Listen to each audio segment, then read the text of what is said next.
오늘 우리에게 주신 하나님 말씀은 고린도후서 1장 3절로 7절까지 말씀입니다. 고린도후서 1장 3절로 7절입니다. 제가 갖고 있는 신약 성경 286면에 있습니다. 고린도후서 1장 3절에서 7절까지 말씀을 한 목소리로 낭독하겠습니다. 찬송하리로다. 그는 우리 주 예수 그리스도의 하나님이시오 자비의 아버지시오 모든 위로의 하나님이시며 우리의 모든 환난 중에서 우리를 위로하사 우리로 하여금 하나님께 받는 위로로서 모든 환난 중에 있는 자들을 능히 위로하게 하시는 이시로다. 그리스도의 고난이 우리에게 넘친 것 같이 우리가 받는 위로도 그리스도로 말미암아 넘치는도다. 우리가 환난 당하는 것도 너희가 위로와 구원을 받게 하려는 것이요 우리가 위로를 받는 것도 너희가 위로를 받게 하려는 것이니 위로가 너희 속에 역사하여 우리가 받는 것 같은 고난을 너희도 견디게 하였느니라. 너희를 위한 우리의 소망이 견고함은 너희가 고난에 참여하는 자 된 것 같이 위로에도 그러할 줄 알미라. 아멘. 오늘 본문 말씀을 가지고 예수님은 누구신가 두 번째 시간 영원한 위로자 되시는 예수님이란 제목으로 주의 은혜 말씀을 함께 나누고자 합니다. 저희 첫 아이를 출산할 때 저는 이제 서울에서 학교를 다니고 있었습니다. 새벽 기도회를 마치고 들어오니 기숙사에서 메모지가 하나 전달되었습니다. 아내가 출산을 하는 진통을 겪고 있다는 그런 메모를 보았습니다. 학교 수업이고 뭐고 다 치우고 급히 이제 집으로 내려갔죠. 요즘처럼 KTX가 있는 시대가 아니어서 청량리에서 기차를 타고 용주까지 가면 한 5시간 꼬박 걸립니다. 한 7시쯤 차를 탔는데 도착하니까 12시쯤 되었더라고요. 분만 대기실 들어서면서 고생 많지 힘들지 뭐 이렇게 하면 좋은데 문을 열자마자 뭐하노 그래. 참 처음 겪는 일이라서 몰라서 그럴 수도 있겠지만 지금 생각하니까 참 철없던 남편이었구나 그런 생각이 들더라고요. 그래서 최근에 제가 아내에게 물어봤어요. 그때 일을 끄집어내어서 그렇게 이야기를 했는데 당신은 그 이야기를 듣고 무슨 생각을 했냐 그랬더니 무슨 말을 했는지 아무것도 기억나지 않고 당신이 들어오는 그 모습 보면서 막 힘이 나더라는 거예요.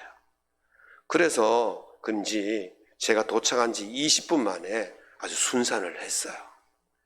신랑의 얼굴이 힘이 되고 위로가 된 것 같습니다. 제가 몇 년 전에 이제 교회 일을 돕다가 손을 다쳐서 급히 이제 구급차에 실려서 병원에 갔죠. 의사들이 수술을 해야 되는데 보호자의 동의가 필요하다는 겁니다. 근데 같이 가셨던 분이 옆에 있기 때문에 이분이 동의를 해주시면 안 되겠냐. 보호자가 있어야 되니까 그분은 필요 없다고. 100명, 1000명이 있어도 보호자 한 사람이 중요한 거죠. 그래서 급히 아내에게 연락을 했어요. 아내가 영문도 모르고 병원으로 달려왔는데 저를 보더니 막 놀라고 우는 거예요. 그런데 저는 병원 문을 들어서는 그 아내의 얼굴을 보니까 그렇게 아프던 손가락의 통증이 싹 사라지고 얼마나 위로가 되는지 모릅니다. 우리에게요 고통이 찾아오지 않을 수는 없습니다. 언제나 수시로 고통이 찾아옵니다. 그때는 위로가 필요합니다. 그런데 우리가 무슨 대단한 일을 해야만이 위로가 되는 것이 아니라 출산하는 아내를 위해서 제가 할 수 있는 일이 무엇이 있습니까? 우리 장로님 따님 놓으실 때 장로님 뭐 하셨어요? 밖에서 그냥 종종걸음 걷고 기도하는 수밖에 없잖아요. 다친 남편을 위해서 수술하는 남편을 위해서 아내가 해줄 수 있는 일이 무엇이 있습니까? 아무것도 할 수가 없는 것이죠. 그런데요 우리가 아무것도 할 수 없지만 그 옆에서 그 얼굴 보여주는 것만도 위로가 될 수가 있는 것입니다. 옆에 있어주는 것, 그게 얼마나 큰 위로가 되는 줄 모릅니다.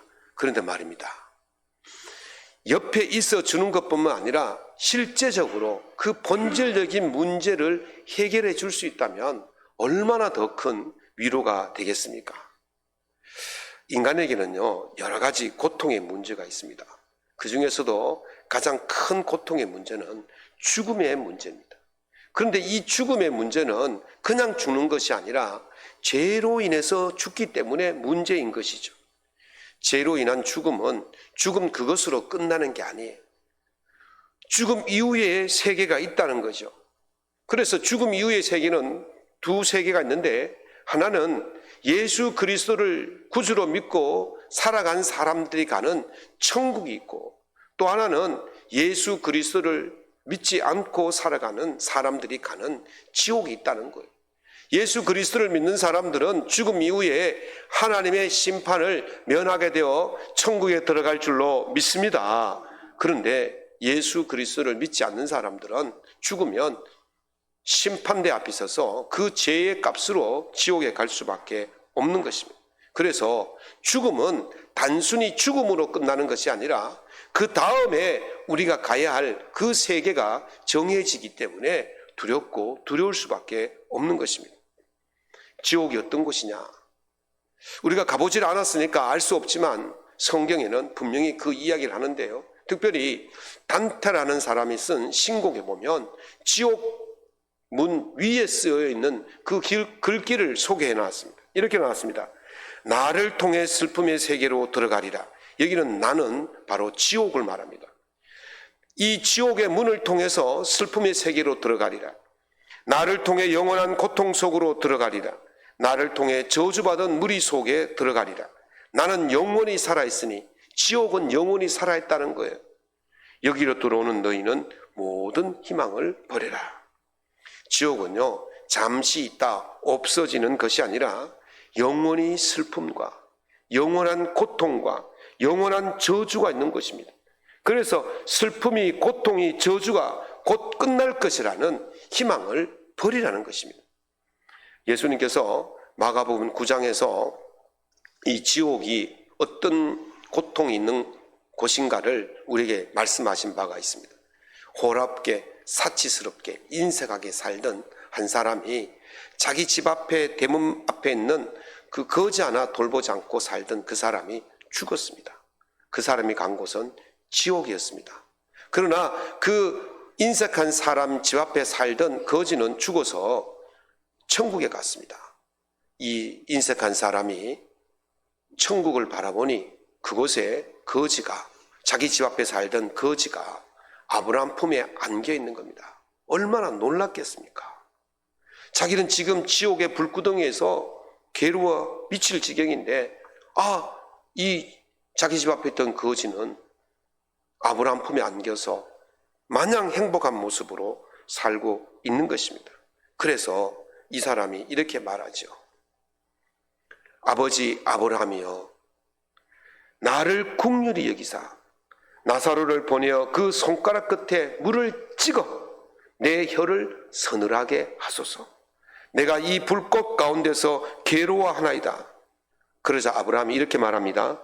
너희와 우리 사이에 큰 구렁텅이가 놓여 있어 여기서 너에게 건너가고자 하되 갈 수가 없고 거기서 우리에게 건너올 수도 없게 하였느니라.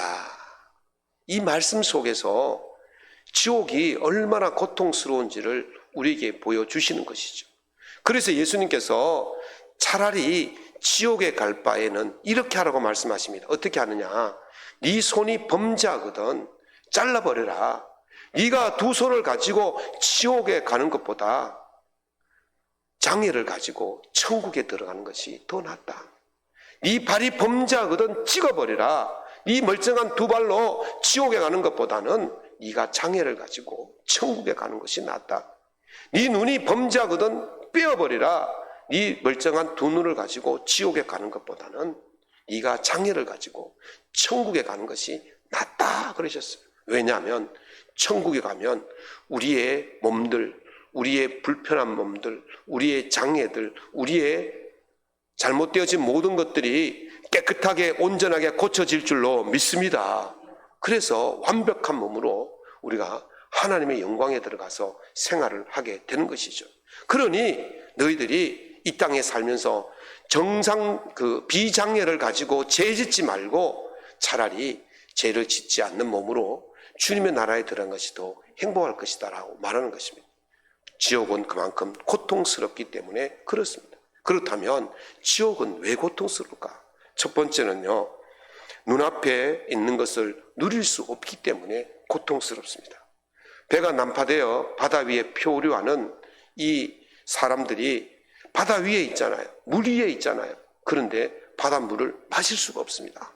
물을 마시면 어떻습니까? 더 많은 갈증이 있는 거예요. 더 심한 고통이 오는 거예요. 그래서 물을 빤히 보고도 마실 수가 없는 것이죠. 생각해 보십시오. 지금 강원도에 가뭄이 들었잖아요. 강릉 쪽에는 가뭄이 들어서 급수 제한을 하고 정말 세수도 제대로 하지 못할 정도로 그렇게 힘겨워하고 있어요. 그런데 같은 강원도인데 속초는요, 지난주에 뭘 했냐면 그 싸이가 와가지고 흠뻑 쇼를 했대요. 그냥 물쇼를 한 거예요. 막 한쪽은 물이 없어가지고 막 쩔쩔쩔 매는데 한쪽은 물을 그냥 물 쓰듯이 그냥 막 퍼벅. 왜 그럴까요? 그러면 강릉 사람들이 속초 사람들 볼 때는 얼마나 부럽겠습니까? 그게 고통이에요. 지옥은요, 빤히 보면서도 누릴 수 없는 그것이 바로 지옥인 겁니다. 지금 이 인석한 사람이 천국을 바라보았어요. 그런데 거기서 거지 나사로가 행복하게 살고 있지 않습니까? 그냥 바로 그냥 만질 수 있고 건너갈 수 있을 것 같은데 가지지를 못하는 거예요. 생각해 보세요. 나는 지금 막 갈증이 나서 죽을 지경인데 앞에서 샤워기 틀어놓고 막 샤워를 샥 한다. 이건 막 속이 천불 날 일이 아니겠습니까? 지금 이 인석한 사람이 겪는 고통이 그거예요. 많이 보면서 누릴 수가 없는 것. 그게 바로 지옥의 고통이라는 것입니다. 지옥의 고통의 두 번째 이유는요, 손이 닿듯한데 건널 수가 없다는 거예요. 이 전라도 이제 그 체계산이라는 곳이 있어요. 거기 가면 양쪽에 이게 산 양쪽에다가 이 줄을 이어서 출렁다리를 이어놨는데 거기 올라가면 경치가 그렇게 좋아요. 그래서 아내와 함께 그에 이제 올라갔어요. 다리를 건너려고 하는데 저는 막 산도 보고 강도 보고 막 밑에 막 아름다운 모습 보고 좋아서 어쩔 줄 몰랐는데 아내는 5발짝만 들어오더니만 그만 그 줄을 붙들고 막 울부짖는 거예요. 무서워서 못 건너는 거예요. 그래 할 수 없이 아내는 돌아가서 대기하고 있고 저 혼자 그냥 룰루랄라 잘 구경하고 돌아왔어요. 저 혼자 그래서 막 즐기는 모습 보면 아내는요 건너가지 못하는 그 모습에 얼마나 안타까워하겠습니까? 지옥이 바로 그런 거예요. 아브라함이 뭐라 그럽니까? 너와 우리 사이에 큰 구덩이가 있어가지고 우리가 거기로 건너갈 수가 없고 거기서 우리에게 건너올 수가 없다. 그렇게 말합니다. 빤히 보여요. 그리고 먼 것도 아니에요. 그냥 손만 뻗으면 한 발짝만 건너면 건널 수 있을 것 같은데 건널 수가 없는 그런 곳이 바로 지옥이라는 거예요. 세 번째 지옥이 고통스러운 이유는 영원한 고통에서 나올 수가 없다는 거예요. 지옥은 영원하고 그 영원한 고통에서 나올 수가 없다는 거예요. 마가복음 9장 48절에 보면 거기에는 구더기도 죽지 않고 불도 꺼지지 아니하니라 그랬어요. 구더기가 생존율이 얼마일까요? 생존 수명이 제가 찾아보았더니 구더기의 생존 수명은 10일에서 30일이라 그런 거예요. 그런데 이 구더기가 영원히 죽지 않는 거예요. 죽지 않고 뭐 하겠습니까? 그 지옥에 있는 사람들을 갉아먹고 있는 거예요. 그 불이 영원히 꺼지지 않는다는 거예요. 그 불이 뭐 하겠습니까? 그 지옥에 있는 사람들을 태우는 것이죠. 그래서 영원히 꺼지지 않는 불 속에서 영원히 죽지 않는 구더기 속에서 살아가는 것이 바로 영원히 고통받아야 하는 것이 바로 지옥이라고 말씀하고 계시는 것입니다. 그래서 희망을 버려라. 그 영원한 고통에서 영원한 형벌에서 너는 빠져나올 수 있다는 희망을 버리라는 것입니다. 이 희망이 없는 것이 바로 지옥인 것이죠. 네 번째 이유는 1초라도 고통이 없는 시간이 없다는 사실입니다. 예수님은 마가복음 9장 49절에서 지옥은 사람마다 불로써 소금 치듯 함을 받는 곳이다, 그렇게 말씀하셨어요. 이 말씀을 원문을 직설적으로 하면 불과 소금으로 함께 친다, 이런 뜻이 있는데 새번역 번역에는 이렇게 번역해 놓았습니다. 모든 사람이 다 소금에 절이듯 불에 절어질 것이다. 제가요, 이래 봐도 불을 받은 사람입니다. 무슨 말이냐? 제가 23살 때인가 4살 때에 그 큰 대형 보일러가 터지면서 그 불길이 저를 덮쳤어요. 그래서 거의 죽다 살았어요. 그 촌병원에서는 거의 사망 선고를 내렸어요. 지금 깨끗하죠. 지금 한 벌 싹 벗겨냈어요. 지금 손에 보면 아주 흉터가 있는데 완전히 불을 다 뒤집어 있었어요. 그 고통이요, 이루 말할 수가 없습니다. 그 병원에서 한 달간 치료받는데요, 그 아픔은요, 정말 이게 이 살이 이렇게 우둘투둘하게 자라지 않기 위해서 빡죽 같은 걸로요, 팍팍 긁어내요. 여러분, 맨살을 그냥 수세미로 몇 번 밀어도 죽겠는데, 그렇죠? 때타올로 밀어도 빨갛게 죽는데 그 빡죽 같은 걸로요, 팍팍 긁어내요. 그 덕택이 이렇게 맨드롬하게 그렇게 그때보다 더 하얗게 되었어요. 그 고통은 이루 말할 수가 없습니다. 그런데 그 불을요, 어떻게 합니까? 성경에 불에 절이듯이 한다는 거예요. 여러분들 김장할 때 어떻게 합니까?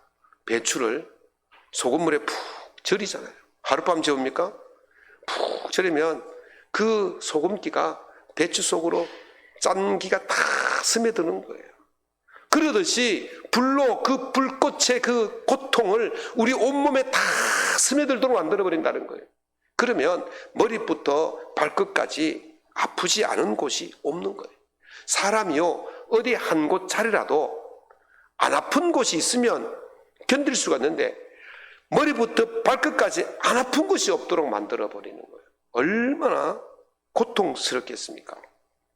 또 잠시 고통이 있더라도 잠시 안 아픈 순간이 있어야 되는데 그 잠시 안 아픈 순간이 없다는 거예요. 1초도 안 아픈 순간이 없이 그 고통이 다가온다는 거예요. 제가 자꾸 제 아픈 이야기만 자꾸 해서 미안한데요, 제가 주일날 새벽에 잠에서 깼는데 얼마나 배가 아픈지, 그래서 막 뛰기도 해보고 막 물도 먹어보고 막 땡글땡글 굴러보다 견딜 수가 없어요. 그래서 아내 몰래 응급실로 갔지 않습니까? 가보니 막 이런저런 검사를 받더니만 요로결석이라는 거예요. 그래도 주일날 새벽에. 그래서 주일날 새벽이니까, 주일이니까 이 전문의가 없어서 치료를 못 한다는 거예요. 그래서 일반 진통제를 먹는데 그게 안 들어요. 나중에 마약성 진통제를 먹이는 거예요. 주사를 놓는 거예요. 근데 마약성 진통제를 맞아도 5분을 못 넘기는 거예요. 5분만 지나면 또 아파오는 거예요. 한 2번, 3번 놓더니만 안 된다는 거예요. 더 이상 놓으면 위험하니까 못 나와주는 거예요. 떼굴떼굴 굴렀어요. 어디 잠시라도 안 아파요. 어디 사람이 숨을 쉬겠는데 그 아픔이 끝도 없이 계속 밀려드니까 거의 그냥 정신이 막 돌지경이더라고요. 그리고 다행히 24시간 하는 그 요로결석을 깨는 병원이 근처에 있어서 거기 기다시피 해서 가서 치료를 받아서, 제가 한번 주일날 땀 뻘뻘 흘리면서 설교한 적이 있죠. 그래도 참 주일날 어떻게 교회를 안 올 수 있겠나 싶어서 그래 왔었는데, 그 잠시의 그 고통이 멎어주는 순간이 얼마나 좋은지 몰라요. 그런데 지옥은요, 그 잠시의 고통이 멈춰주는 시간이 없다는 것입니다. 얼마나 비참하겠습니까? 이것이 지금의 모습이 아니라 우리가 지금 이후에 우리가 겪어야 할, 예수 믿지 않는 사람들이 겪어야 할 모습이라는 것입니다. 비참 속에서도 상상할 수 없는 그 비참을 우리가 당하게 된다는 것입니다. 에드워드 조나단 목사님은 미국 제1차 각성 집회 때에 참 말씀으로 많은 사람들을 회심하였던 참 유명한 설교가였습니다. 그 사람이 설교한 설교문 중에 아주 유명한 설교가 있습니다. 신명기 32장 35절의 말씀을 가지고 설교한 내용인데요. 신명기 32장 35절의 말씀이 그들이 실족할 그때에 내가 보복하리라. 그들의 환난 날이 가까우니 그들에게 닥칠 그 일이 속히 오리로다. 이 말씀을 주제로 해서 진노하신 하나님의 손 아래 있는 죄인들이라는 제목의 설교를 하셨어요. 그 설교 가운데 이런 내용이 있습니다. 하나님의 진노는 악인들을 향해 불타고 있고 악인들의 멸망은 언제든지 일어날 수 있습니다. 지옥은 준비되어 있고 불은 예비되어 있으며 용광로는 지금 뜨겁게 달구어져 악인들을 받을 준비를 하고 있고 불꽃은 지금 크게 이글거리고 있습니다. 번쩍이는 칼은 악인들의 머리를 겨누고 있으며 지옥은 악인들 아래서 입을 벌리고 있습니다. 하나님의 진노의 활은 당겨져 있고 화살은 곧장 날아가 여러분의 심장을 관통할 준비가 되어 있습니다. 하나님의 진노를 발현하시면 거기서 살아남을 자가 없다는 거예요. 그 고통에서 벗어날 자가 없다는 거예요. 이제 하나님의 화살이 담겨져서 그 악인들을 향해 날아가고 있다는 것입니다. 그걸 맞는 자들은 지옥의 불구덩이로 떨어지고 있다는 것입니다. 이 설교를 들은 청중들은요, 교회 기둥을 붙잡으면서 하나님 저를 지옥에 떨어지지 않게 해주시옵소서 그렇게 울부짖었다고 그래요. 지옥이 얼마나 무서운지 우리에게 증명해 보이고 있는 것입니다. 우리는 하나님의 진노의 손길에서 벗어날 수가 없는 존재들입니다. 마귀는 지옥의 입을 크게 벌리고 하나님의 진노가 발현되어 우리가 지옥으로 떨어지기만을 기다리고 있습니다. 이것을 알던 바울 사도는 오라 나는 곤고한 사람이로다. 이 사망의 몸에서 누가 나를 건져내랴 그렇게 울부짖었습니다. 누구도 비켜갈 수 없는 예정된 고통 앞에서 두려워하지 않을 사람은 아무도 없습니다. 누가 이 영원한 고통의 문제를 해결할 수 있는 위로자가 되겠습니까? 우리 주 예수님이 바로 우리를 이 지옥의 고통에서 건져주실 위로자가 될 줄로 믿습니다. 초등학교 1학년 시절에 제가 갑자기 몸이 아파오면서 밥도 먹지 못하고 밤에 악몽을 꾸고 몸이 야위어가고 얼굴 혈색이 하얘지는 거예요. 그래서 어머니가 저를 놓고 병원으로 이 병원 저 병원 다 다녔는데 병명을 알 수가 없는 거예요. 이 약 저 약 다 먹어도 낫지가 않는 거예요. 또 민간요법을 다 해서 별별 걸 다 했지만 낫지가 않는 겁니다. 학교도 갈 수 없고 아이는 자꾸 막 빌빌 말라가고. 그래서 어머니가 하루는 업고 동네를 이렇게 한 바퀴 산책을 하는데 구멍가게 아주머니가 저를 보시더니만 아이가 많이 놀란 것 같습니다. 손가락을 좀 따보면 어떻겠습니까? 그러는 거예요. 구멍가게 아주머니가 하신 말씀은 믿음이 가겠습니까? 그래도 물에 빠지면 지푸라기라도 잡겠다는 심정으로 어머니가 내 손가락을 다 맡겼어요. 그래서 10손가락을 팍팍팍 따는데 새카만 피가 쏟아 나오더니만 그때부터 얼굴에 혈색이 돌기 시작하는 거예요. 정말 놀랬는가 봐요. 그래서 그날부터 잠도 잘 자고 먹는 것도 먹고 힘을 얻었다는 거예요. 도대체 얘가 어디서 놀랐는가 하고 이제 저에게 물어봤겠죠. 그랬더니 기억을 더듬어서 한 2주 전에 학교 하교 시간에 고등학교 형아가 자전거를 타고 가다 저를 치었는 거예요. 그때 놀랐는 거예요. 그걸 이제 집에 와서 말도 안 하고 그렇게 별로 다친 데가 없으니까 지르니까 이 속으로 놀란 것이 그게 병이 되었던 거죠. 그리고 놀랐던 그것을 이제 혀를 뚫어주니까 그게 다 난 거예요. 우리 집의 구세주가 누구예요? 그 구멍가게 아주머니가 구세주예요. 그 아주머니의 그 고통에서 건져준 그것 때문에 우리 가정이 얼마나 위로를 받았는지 몰라요. 죽음의 고통에서, 지옥의 고통에서 우리를 건져주실 그 예수님이 우리의 위로자가 되실 줄로 믿습니다. 그래서 예수님은 우리의 죄가 그 죄에서 우리를 건져달라고 주님께 울부짖는 자들에게 위로가 있을 것이라고 말씀하십니다. 마태복음 5장 4절에서 애통한 자는 복이 있나니 그들이 위로를 받을 것이요. 아멘. 자신의 죄를 회개하고 그 지옥에 떨어지지 않게 해달라고, 그래서 하나님의 긍휼하심을 베풀어 주시고 진노의 손길을 거두어 달라고 그렇게 애통해하고 부르짖는 자들에게는 하나님이 긍휼로 임하실 줄로 믿습니다. 하나님이 위로로 임하실 줄로 믿습니다. 어떻게 임하십니까? 예수 그리스도를 통하여 임하시는 거예요.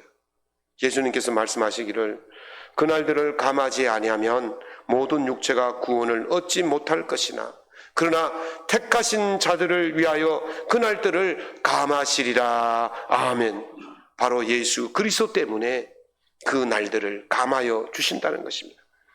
예수 그리스도를 이 땅에 보내셔서 영원한 죄의 고통에서, 지옥에서 죽을 수밖에 없는 그 죄인들, 그 고통을 받을 수밖에 없는 죄인들을 위해서 예수 그리스도가 대신 십자가의 죽으심으로 말미암아 우리의 모든 죄를 없게 하신 줄로 믿습니다.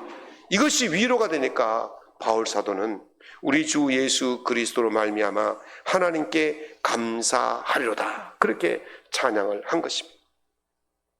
이 조나단 에드워드 목사님은 이렇게 예수님을 통하여 긍휼을 베풀어 주셨기 때문에 우리는 하나님의 위로로 말미암아 지금 은혜의 시대를 살고 있다고 말하고 있습니다. 우리는 그리스도께서 긍휼의 문을 활짝 열고 큰 소리로 불쌍한 죄인들을 부르시는 은혜의 시대에 살고 있습니다. 수많은 사람들이 그 은혜의 소리를 듣고 다가오면 그들은 하나님과 영원한 영광의 자리에 이르게 될 것입니다. 그렇게 이야기하고 있습니다. 주님의 보혈로 죄 씻음 받은 우리는 하나님의 영광의 자리에 이르게 될 줄로 믿습니다. 그렇습니다. 영원한 죄인으로 영원한 형벌의 지옥에 들어갈 수밖에 없었던 죄인들이 하나님의 긍휼하심으로 예수 그리스도의 보혈로 죄 씻음 받고 이제는 하나님의 자녀로, 하나님의 백성으로 하나님의 나라에서 영원한 하나님의 영광과 함께 살게 될 줄로 믿습니다. 이 소망이 오늘 절망과 고통 속에 살아가는 사람들에게 위로가 될 수 있기를 간절히 축원합니다. 하나님께서는 반드시 우리에게 위로하십니다. 자기 아들을 아끼지 아니하시고 우리 모든 사람을 위하여 내어주신 분이 어찌 그 아들과 함께 모든 것을 우리에게 주시지 아니하시겠느냐 하셨습니다. 우리를 구원하시기 위해서 이미 내어줄 수 없는 가장 귀한 것을 우리에게 내어주셨습니다.